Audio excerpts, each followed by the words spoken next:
วันนี้หมอรวบรวมสมุนไพรที่อาจจะเป็นอันตรายกับไตของเราได้มาเล่าให้ฟังค่ะ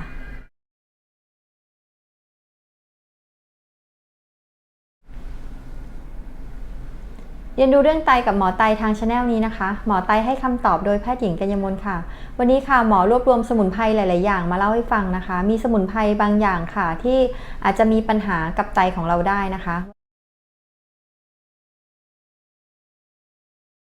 สำหรับสมุนไพรวันนี้ที่หมอจะเล่าให้ฟังนะคะก็จะมีกันแตกต่างกันหลายๆอย่างนะคะแล้วก็สมุนไพรแต่ละอย่างค่ะก็อาจจะส่งผลเสียในหลายๆลักษณะนะคะซึ่งเดี๋ยวหมอก็จะค่อยๆเล่าให้ฟังนะคะโดยสมุนไพรต่างๆที่หมอจะเล่าให้ฟังในวันนี้นะคะจะต้องขออนุญาตเพราะว่าบางอย่างค่ะก็เป็นสมุนไพรที่ขออนุญาตก็บอกตรงๆว่าบางอย่างหมอก็ไม่รู้จักนะคะแต่ว่าก็จากข้อมูลที่หมอรวบรวมได้ค่ะก็จะเจอว่ามีสมุนไพรบางอย่างที่อาจจะมีผลเสียกับไตของเราได้ค่ะท่านใดที่ไม่เคยเห็นสมุนไพรไหนๆนะคะอาจจะต้องไปเซิร์ชอินเทอร์เน็ตตามชื่อดูนะคะว่าลักษณะหน้าตาของสมุนไพรเป็นอย่างนี้นะคะแต่หมอก็ยังคิดว่าอย่างน้อยๆเรารู้ชื่อเราจำชื่อได้นะคะเราก็ยังอย่างน้อยๆเป็นเกราะป้องกันนะคะว่าอาหารแบบนี้สมุนไพรแบบนี้อาจจะส่งผลเสียกับไตของเราได้ค่ะสำหรับสมุนไพรแรกที่หมอจะเล่าให้ฟังนะคะก็คือลูกเนียงค่ะลูกเนียงส่วนใหญ่ก็จะพบที่แถบตะวันออกเฉียงใต้นะคะเช่นในพม่ามาเลเซียค่ะของที่ไทยเนี่ยจะอยู่ในภาคใต้นะคะเมล็ดของลูกเนียงค่ะจะลักษณะคล้ายๆกับเม็ดถั่วนะคะมี2ฝาเส้นผ่าศูนย์กลางก็จะประมาณ 3-4 เซนติเมตรค่ะกลิ่นเขาจะคล้ายๆกับกำมะถันนะคะส่วนใหญ่ก็จะเป็นที่นิยมทานกันในภาคใต้ของประเทศไทยค่ะเช่นรับประทานกับผักสดร่วมกับอาหารรสเผ็ดนะคะเช่นทำเป็นแกงเหลืองแกงไตปลาค่ะในการที่ทานลูกเนียงค่ะในลูกเนียงนะคะจะมีสารประกอบตัวหนึ่งนะคะเรียกว่ากรดเจนโคลิกค่ะซึ่งมีรายงานว่าหลังจากทานลูกเนียงเข้าไปนะคะเกิดไตวายเฉียบพลันค่ะก็จะเกิดอาการได้ตั้งแต่ 2-36 ชั่วโมงเลยนะคะส่วนใหญ่จะเจอภาวะนี้ในผู้ชายมากกว่าผู้หญิงเยอะเลยนะคะคนไข้ก็อาจจะมีอาการได้ตั้งแต่มีปวดท้องนะคะขึ้นไส้อาเจียนปวดเอวลักษณะปวดก็จะแบบปวดเป็นพักๆนะคะอาจจะมีเรื่องของปัสสาวะลำบากปัสสาวะเป็นเลือดแล้วก็มีความดันโลหิตสูงได้ค่ะสำหรับตัวกรดเจนโคลิกเนี่ยค่ะที่ทำให้คนไข้อาจจะมีเรื่องของไตวายเฉียบพลันได้นะคะในกรดเจนโคลิกนี้ค่ะอาจจะไปตกตะกอนเป็นผลึกในกรณีที่ทานลูกเนียงปริมาณเยอะมากๆแล้วก็กรดตัวนี้มีความเข้มข้นสูงมากนะคะก็อาจจะทำให้มีเรื่องของนิ่วแล้วก็อุดกั้นทางเดินปัสสาวะได้ค่ะการเกิดพิษของลูกเนียงค่ะก็ส่วนใหญ่มักจะสัมพันธ์กับการกินลูกเนียงร่วมกับการดื่มน้ำน้อยนะคะ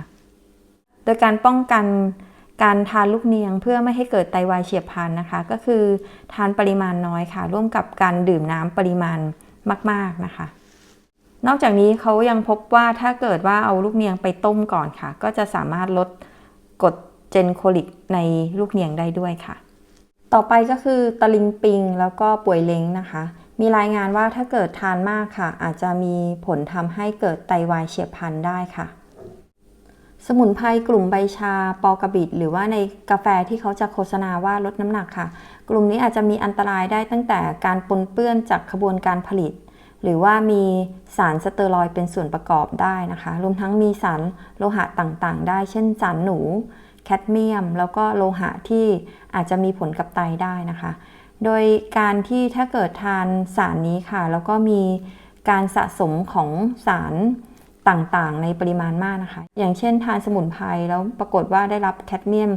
ปริมาณมากค่ะก็มีรายงานว่าแคดเมียมทำให้เกิดไตรั่วแล้วก็เกิดเบาจืดได้นะคะลักษณะของไตรั่วก็คือมีโปรตีนในปัสสาวะเป็นปริมาณมากนะคะคนไข้ก็จะเป็นบวมขาสองข้างนะคะส่วนเบาจืดก็หมายถึงตัวโรคที่เกิดการที่คนไข้มีปริมาณปัสสาวะเป็นปริมาณมากค่ะส่วนใหญ่เราก็จะหมายถึงการที่มีปัสสาวะต่อ24ชั่วโมงมากกว่า3ลิตรต่อวันค่ะนอกจากนี้ค่ะในประมาณ20 กว่าปีที่แล้วนะคะเคยมีรายงานการเกิดไตวายในผู้หญิงที่ประเทศเบลเยียมนะคะ9 คนในคนไข้ที่อายุน้อยกว่า50 ปีแล้วก็ผู้หญิงกลุ่มนี้นะคะแข็งแรงสบายดีนะคะไม่มีโรคไตมาก่อนเลยปรากฏว่าได้รับยาลดน้ำหนักที่คลินิกแห่งหนึ่งนะคะซึ่ง ในตัวยาเนี่ยค่ะประกอบด้วยสารตัวหนึ่งชื่อว่า Aristolochic acid ค่ะหลังจากนั้นนะคะก็ยังมีการรายงานผู้ป่วยที่เกิดไตวายจากการที่ทานสมุนไพรที่มีส่วนผสมของสารนี้นะคะในประเทศต่างๆไม่ว่าจะเป็นฝรั่งเศสอังกฤษสเปนจีนแล้วก็ญี่ปุ่นนะคะในสารตัวนี้นะคะก็คือ Aristolochic acid ค่ะจะทำให้เกิดไตวายนะคะจากคนที่เป็นคนปกติเลยนะคะก็จะมีอาการไตเสื่อมอย่างรวดเร็วเลยค่ะภายในเวลา1 ปีนะคะร่วมกับมีภาวะซีดที่รุนแรงนะคะส่วนใหญ่ผู้ป่วยกลุ่มนี้มักจะมีความดันอยู่ในเกณฑ์ปกตินะคะสมุนไพรที่ทานค่ะก็มักจะไปเป็นส่วนประกอบของยาลดน้ำหนักนะคะอันนี้ก็จะต้องมีความระวังกันนะคะนอกจากนี้ค่ะจากข้อมูลที่หมอหามานะคะก็ปรากฏว่ายังมีพืชที่พบในประเทศไทยนะคะที่เป็นตระกูลเดียวกับอริสโตโลเคียหลายชนิดเลยนะคะแต่ว่าอันนี้ก็หมอก็ไม่แน่ใจนะคะว่าใครจะรู้จักหรือเปล่าเพราะว่าส่วนใหญ่ก็เป็นพืชที่หมอก็แทบจะไม่ค่อยรู้จักเลยนะคะอย่างเช่นกอมก้อยลอดขอนกระทุงบวบเหลี่ยมนกกระทุงกระเช้าภูเก็ตกระทุงนกกระทุงใหญ่เหนียงนกกระทุงนกขมิ้นนกกระจิบกระเช้าหนูกระเช้าปากเป็ดไก่แจ้หนอนตายกระเช้าถุงทองกระเช้าผีมดกระทุงขนยังมีสมุนไพรอีกชนิดหนึ่งนะคะที่อยู่ในสกุลเดียวของสารอริสโทโลเคียนี้ค่ะก็คือไคร้เครือนะคะโดยเคยมีรายงานนะคะว่าไคร้เครือค่ะอาจจะเป็นสาเหตุของการที่คนไข้จะเป็นไตวายหรือว่ามะเร็งระบบทางเดินปัสสาวะด้วยนะคะกลุ่มต่อไปก็คือกลุ่มสมุนไพรที่ทำให้เกิดความดันโลหิตสูงค่ะตัวแรกก็คือมาฮวงนะคะมาฮวงเป็นสมุนไพรจีนนะคะที่นำมาใช้รักษาหอบหืดแล้วก็ไข้หวัดค่ะรวมทั้งบางทีก็อาจจะนำมาใช้ในการลดน้ำหนักนะคะก็เนื่องจากว่าในลำต้นแล้วก็รากที่นำมาใช้กันนะคะมีสารประเภทอัลคาลอยด์ที่มีตัวเอฟฟิดีนด้วยนะคะตัวเอฟฟิดีนเนี่ยค่ะจะไปกระตุ้นระบบประสาทอัตโนมัตินะคะทำให้คนไข้จะมีความดันโลหิตสูง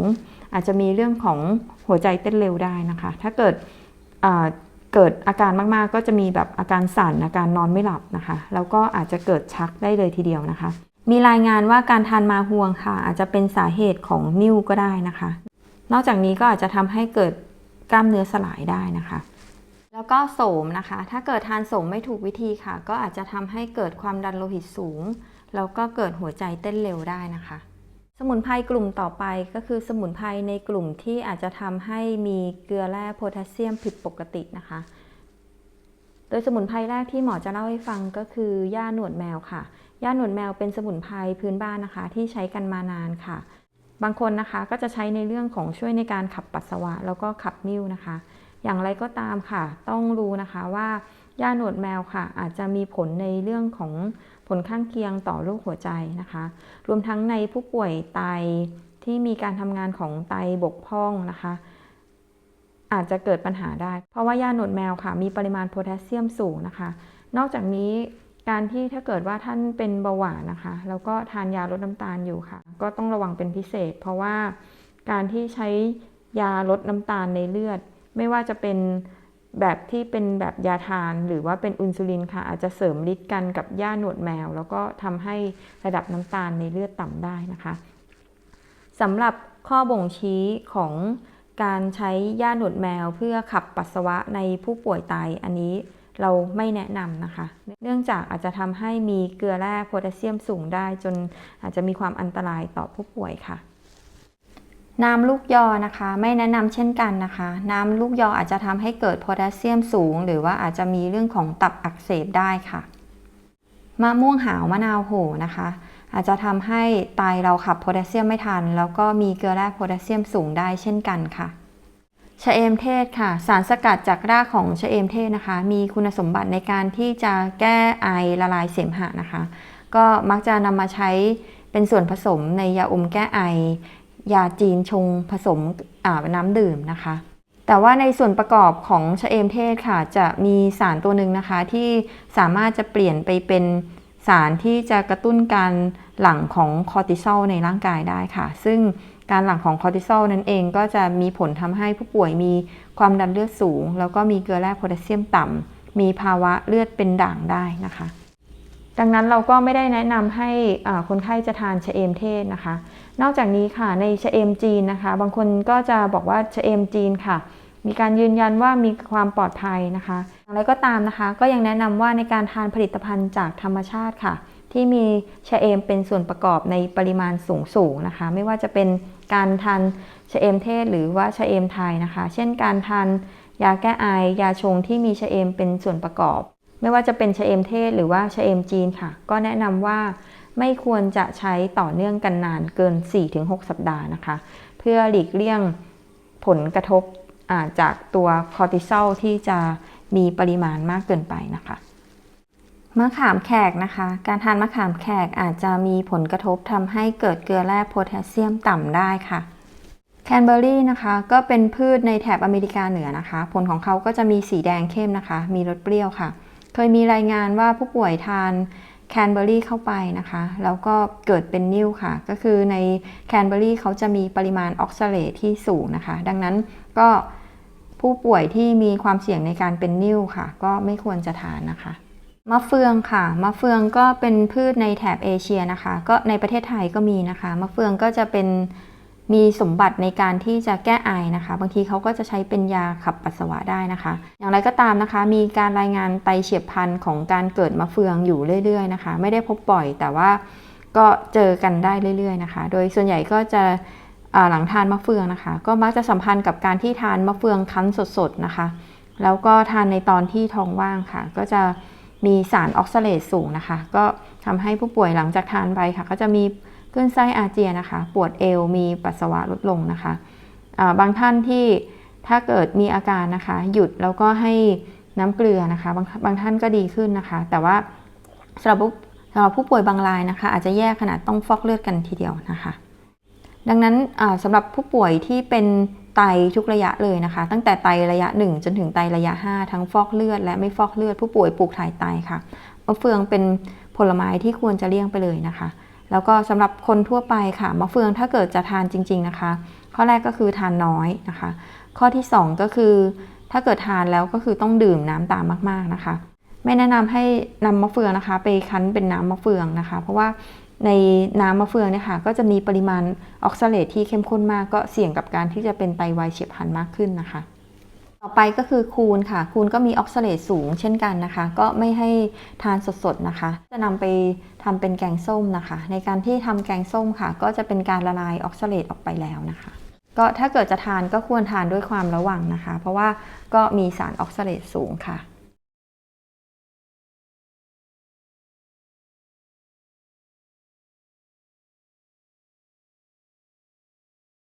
และนี่ก็เป็นสมุนไพรต่างๆรวมทั้งถ้าเกิดว่าเราไปทานสมุนไพรเหล่านี้นะคะอาจจะเกิดผลเสียอะไรกับไตของเราได้มาฝากกันค่ะ